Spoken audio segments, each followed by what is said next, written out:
Lorsque Macky Sall était ici, nous avons vu de très grands travaux de l'État.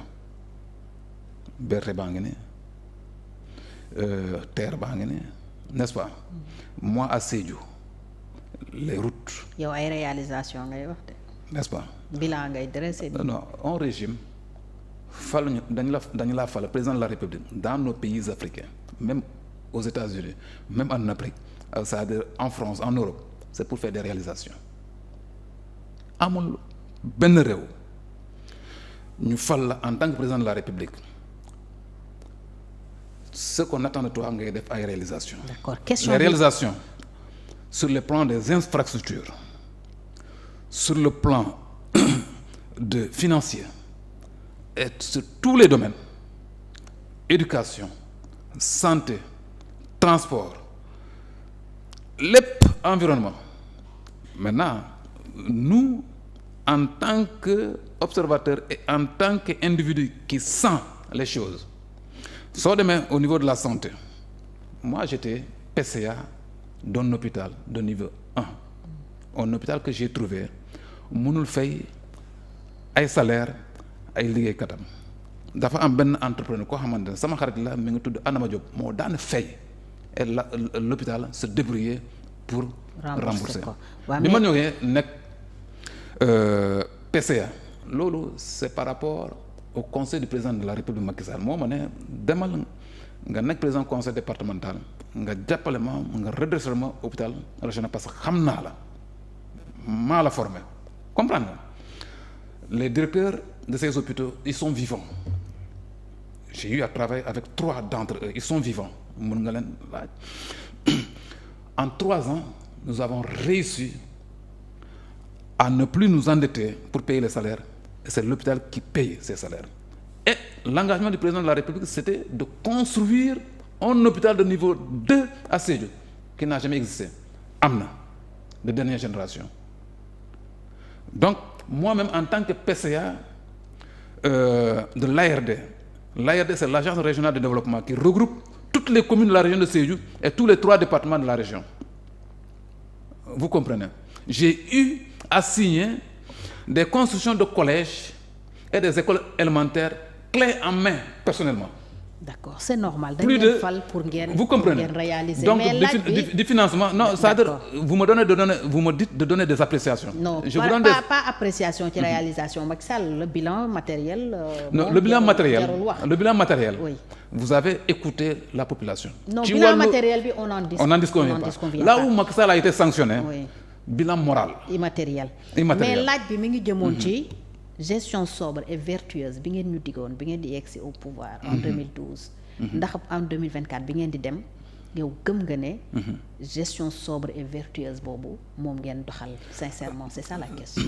Non, la gestion de Macky Sall dafa am ay force am ay faiblesse. Faiblesse yooyu comme gestion de Senghor amoon na ay force ak ay faiblesse bu Diouf tamit bu Abdoulaye Wade. Et yaakaaruma suñu réew dina am benn citoyen sénégalais dañ koy fal président de la République ce régime doo am ay force doo am ay faiblesse loolu c'est inhérent à l'être humain. D'ailleurs même le nouveau régime on n'a pas encore atteint 1 an d'exercice.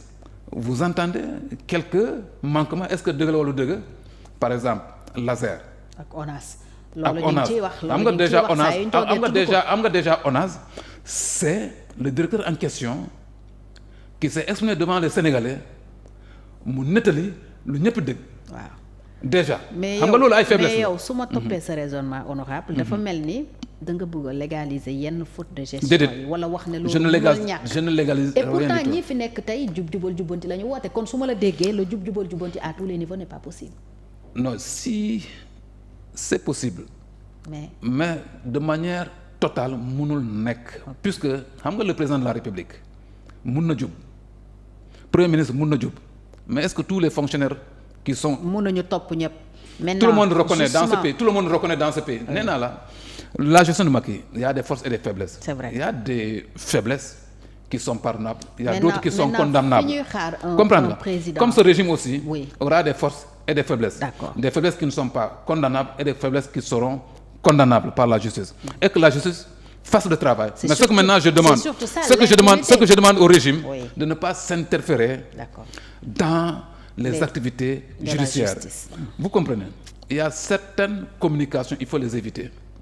Par exemple, ce que le Premier ministre en tant que candidat aux élections législatives avait. Si j'étais à sa place, du ma yëkkati charge kaddu yooyu parce que ça porte à confusion.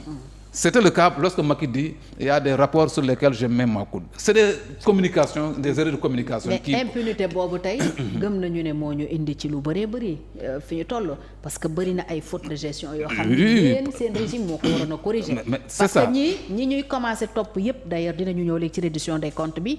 c'est des rapports yoo xam ne ci seen régime ngeen ko def ñoom à part audit bi IGF def bi ñuy doog a yegsi au pouvoir defaguñ fi benn enquête donc ay rapport la yu fi nekkoon régime mu président Macky Sall defu ci woon li ci war xëy na mayuñu woon justice fu mu defee liggéey. Mais moi je vous dis, oui. Moi je soutiens la justice dans son travail. Ça a d'éclairer la lanterne des Sénégalais par rapport à tous ces rapports-là qui étaient là du temps de Macky, du temps de Wade, du temps de Diouf, etc., etc. Est-ce que identifier nga ay manquements yoo xam ne waroon nañ ko mën a éviter sous Macky Sall? Parce que nous avons déjà des institutions comme l'OFNAC, comme la Cour des comptes, qui devraient, et d'autres, l'IGE, l'IGF, qui doivent travailler pour que ces manquements soient évités.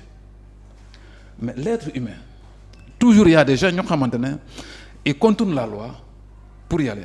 Dès que, c'est-à-dire le travail de veille, gars xaw a nelaw tuuti gars yi dañuy problème.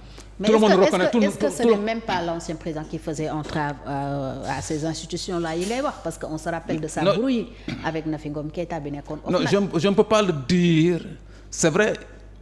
Il y a des procureur Aliou Ndao bi nekkoon CREI itam toog na mu ne Macky Sall moo ko doon woo di ko wax bul topp kii bul topp kii. xam nga man je juge sur la base parce que le président s'exprime avec des institutions sur la base des décrets mais téléphone et cetera man en tant que républicain du ma jàpp sincèrement ki moo et voilà. Alors maintenant est-ce que du ma weddi c'est l'autre là comment il s'appelle le juge. Mais pour que je puisse être sûr de ce qu'il dit nañu woon benn décret wala benn c'est-à-dire texte wala benn mail wala benn kii message WhatsApp wala message ordinaire que lii Macky Sall moom ma ko envoyé pour lii ak lii tant que loolu amul du ma leen gëm. alors tey est-ce que jàpp nga ne li ñu wax nii yépp war na mën a tax ñu topp Macky Sall pour haute trahison parce que loolu lañ ko mën a toppee en tant qu'ancien président. Bon au niveau du rapport. fu ñu war a sanctionner mu tere ñu sanctionner. Au niveau du rapport mu bàyyi yoo xam ne dafa yàqal Sénégal lu bari loolu quand même. Au niveau du rapport gisuma fenn fu ñu c'est-à-dire tuumal président de la République. Je sais que vous aussi gisoo fenn fu ñu tuumal président de la République. Non tudduñu kenn. Même le ministre de la Justice hier il n'a pas. Deuxièmement, le principe de la contradiction voulu par l'article 64 de la Cour des comptes, de la loi qui régit la Cour des comptes, n'est pas respecté. L'autre élément, c'est une question de haute trahison. La ñu mën a haute trahison moo mën a tax Macky Sall jàkkaarloo ak haute cour de la justice. Est-ce que le rapport parle de haute trahison? Non, je ne l'ai pas lu quelque part. Mais quand même, ay délit. Mais quand même, ce régime, si le régime là a cette volonté pour tout le monde, parce que les communications que j'entends, parce que la dernière communication, le dernier point de presse, non, l'avant-dernier point de presse qui a été fait au building est présidé par le Premier ministre. Il a été cité des personnalités de manière nommément. Et le nom du président de la République, je l'ai entendu de la bouche du PM que ces gens